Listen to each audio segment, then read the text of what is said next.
बिस्मिल्लाहिर्रहमानिर्रहीम। अस्सलाम वालेकुम। Welcome to fabrication with Iftikhar YouTube channel. उम्मीद है आप सब खैरियत से होंगे। तो डियर, आज की वीडियो में हम बात करेंगे एसेंट्रिक टी ब्रांच के बारे में, उसकी फैब्रिकेशन, उसकी मार्किंग और उसका कैलकुलेशन फार्मूला आपके साथ एक्सप्लेन किया जाएगा।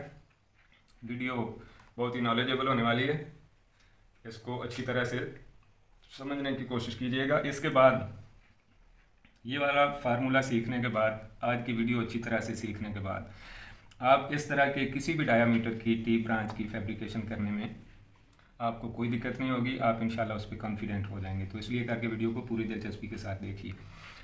तो fabrication with Iftikhar YouTube channel पर आप अगर नए व्यूवर हैं, आपने इस यूट्यूब चैनल को सब्सक्राइब नहीं किया है, तो प्लीज़ मेरा YouTube channel fabrication with Iftikhar को सब्सक्राइब करने के साथ साथ बेल के आइकन को ज़रूर क्लिक कर दीजिएगा और ऑल नोटिफिकेशन को भी क्लिक कर दीजिएगा। तब जा करके fabrication with Iftikhar YouTube channel से आने वाली तमाम वीडियोस के नोटिफिकेशन आप तक पहुंच पाएंगे और आप देखकर सीखते जाएंगे। तो चलते हैं, टॉपिक एक्सप्लेन करते हैं। स्केच के मुताबिक आप देख रहे हैं कि मेरे पास डायामीटर है, हेडर का डायामीटर है 610 मिलीमीटर और ब्रांच का है मेरे पास 305। तो इससे पहले वाली वीडियो में जहाँ भी मैंने 8 सेंटर लाइन में कोई माइटर बैंड आपको सिखाया है, कोई सैडल सिखाई है, कोई लेटरल सिखाई है, तो उसमें ये वाले पोर्शन पे मैंने आपको स्पेशली रिक्वेस्ट किया है कि ये वाला जो पोर्शन है इसको आप अच्छी तरह से समझ लें। तो आज भी वही पोर्शन सामने आ गया, इसलिए करके आज भी तवज्जो के साथ इसको सीखने की कोशिश कीजिए। ब्रांच का डायामीटर है मेरे पास 305 मिलीमीटर, तो इसका रेडियस आ जाएगा, डाया मल्टीप्लाइड बाई 2 करेंगे तो मेरे पास आ जाएगा 152.5। ये ब्रांच का रेडियस है। ब्रांच का डायामीटर है मेरे पास 305, डिवाइडेड बाई मैं करूँगा 2, तो मेरे पास आ जाएगा 152.5। ये रेडियस निकल के आ जाएगा बी का, ठीक है, ब्रांच का। अभी हमें क्या करना है कि इस 152.5 को लेकर के यहाँ से यहाँ तक का डिस्टेंस मालूम करना है। वो डिस्टेंस मालूम करने के लिए हमें क्या करना होगा, यहाँ पे एक फार्मूला मैं लिखूँगा, उसको तवज्जो से देख लीजिए। रेडियस, ये जो मैंने अभी कैलकुलेट किया है, मल्टीप्लाइड बाई कॉस 45 डिग्री। अभी 45 डिग्री कहाँ से आई?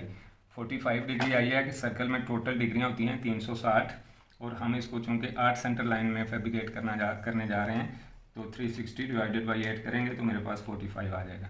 ये 45 डिग्री, वो वाली 45 है। तो ये करने के बाद हमारे पास क्या जवाब निकल के आता है, 152.5 multiplied by cos 45 is equal to 108 millimetre. तो ये मेरे पास निकल के आ गया 108 मिलीमीटर। 108 मिलीमीटर मेरे पास साइज़ निकला है इस पॉइंट से लेकर के इस पॉइंट तक, ठीक है। अभी हमें क्या करना है, इस पॉइंट से लेके इस पॉइंट तक डिस्टेंस मालूम करना है। तो उसके लिए हमें क्या करना पड़ेगा कि यहाँ से इस पॉइंट से लेकर के इस पॉइंट तक है मेरे पास 152, और इस पॉइंट से लेके इस पॉइंट तक है मेरे पास 108। तो ये मालूम करने के लिए 152 से माइनस करूँगा 108, 152 माइनस 108 इज इक्वल टू 44 के करीब आ जाएगा। 152 माइनस 108 इज इक्वल टू 44। तो ये मेरे पास निकल के आ गया 44, यहाँ से यहाँ तक। अभी आपको तवज्जो देना है कि ये वाले साइज़ मैं कहाँ पे यूज़ करने वाला हूँ, उसके बाद फिर फार्मूला अप्लाई करते हैं। देखें, इस पॉइंट से लेके इस पॉइंट तक साइज़ मेरे पास आ गया 44।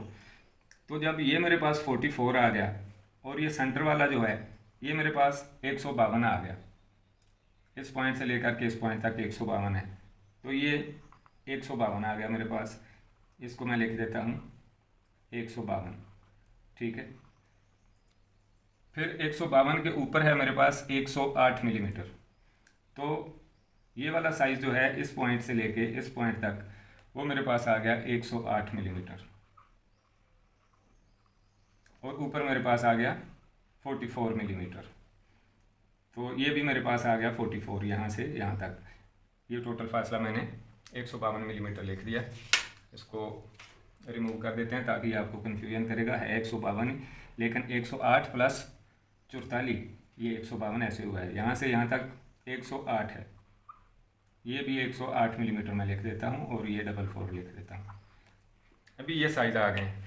अभी आपको तवज्जो देनी है कि मुझे इस पॉइंट से लेकर के इस पॉइंट तक का साइज़ कैलकुलेट करना है। ये तो मेरे पास 0 आ गया, अभी मुझे ये कैलकुलेट करना है। ये कैलकुलेट करने के लिए मेरे पास इस पॉइंट से लेकर के इस पॉइंट तक का साइज़ है 610 डाई का रेडियस, ठीक है। तो इस डाई का रेडियस आ गया 305, हाफ करेंगे तो इस पॉइंट से इस पॉइंट तक मेरे पास फासला आ गया 305 मिलीमीटर। हेडर का रेडियस मैं लिख देता हूँ, हेडर का रेडियस है मेरे पास 305, ठीक है। अभी मैं क्या करने वाला हूँ, 305 स्क्वायर माइनस, ये तो मेरे पास मालूम हो गया 305। अभी इस पॉइंट से लेकर के इस पॉइंट तक की तीनों फिगरें मुझे जमा करनी है, प्लस करनी है, तो ये साइज़ मेरे पास आ जाएगा। फिर मैं फार्मूला अप्लाई कर लूँगा।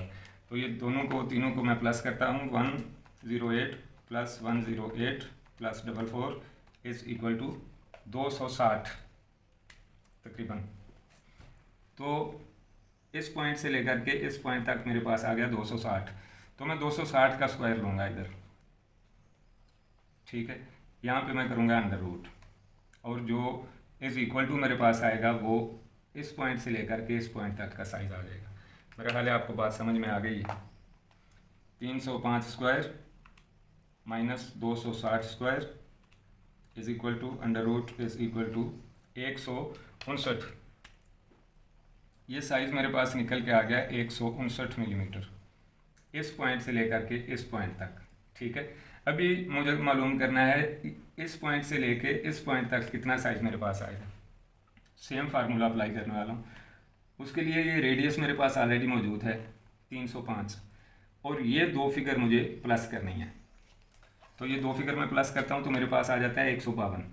तो यहाँ पे फार्मूला इस तरह से आ जाएगा, 305 square minus 152 square, under root करूँगा और इज़ इक्वल टू के बाद ये वाला साइज़ मेरे पास आ जाएगा, 305 square minus 152 square is equal to under root is equal to 264 millimetre. तो ये मेरे पास निकल के आ गया 264 मिलीमीटर। ये मैं साथ साथ इनको टिक करता जाऊँ ताकि हमें पता चलता जाए, ये 0 था और ये 159 था और ये 264 आ गया। अभी मुझे ये वाला मालूम करना है, इस पॉइंट से लेके इस पॉइंट तक कितना आएगा।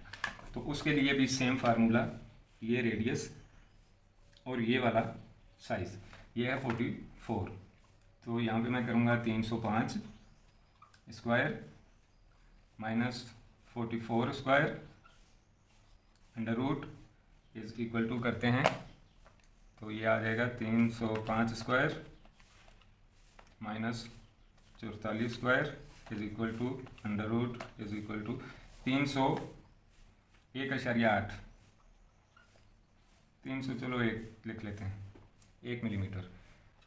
तो ये मेरे पास वो निकल के आ गया, ये वाला साइज़, ठीक है। अभी मुझे चाहिए ये वाला साइज़।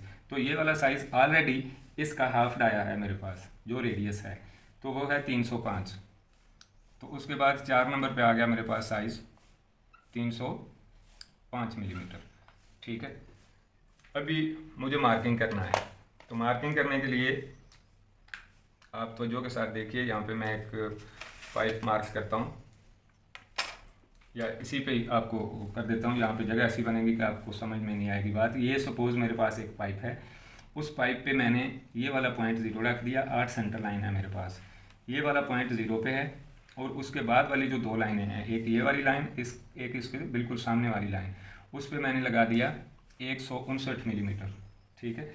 उसके नीचे सेंटर वाली जो लाइनें हैं 2 आमने सामने वाली, उस पर मैंने लगा दिया 264 मिलीमीटर। यहाँ पे चले मैं पेन से लिख देता हूँ 264, और ये था 159, ठीक है। तो ये ऐसे करके हमने इस पे निशान मार्क कर लिए।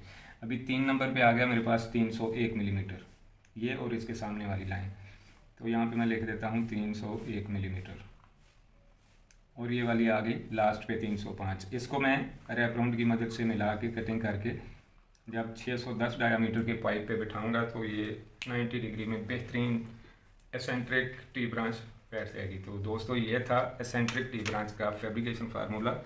अगर कहीं पे भी आपको कोई कन्फ्यूजन है, कहीं से कोई बात समझ में नहीं आई है, तो कमेंट सेक्शन में जाके मुझे लिख दीजिएगा। मैं इसको इंशाल्लाह एट फर्स्ट प्रायोरिटी आपका वो डाउट क्लियर करूँगा। तो मिलते हैं एक नई वीडियो के साथ, तब तक के लिए अपनी सेहत का ढेर सारा ख्याल रखिएगा। Thank you. अल्लाह हाफिज़।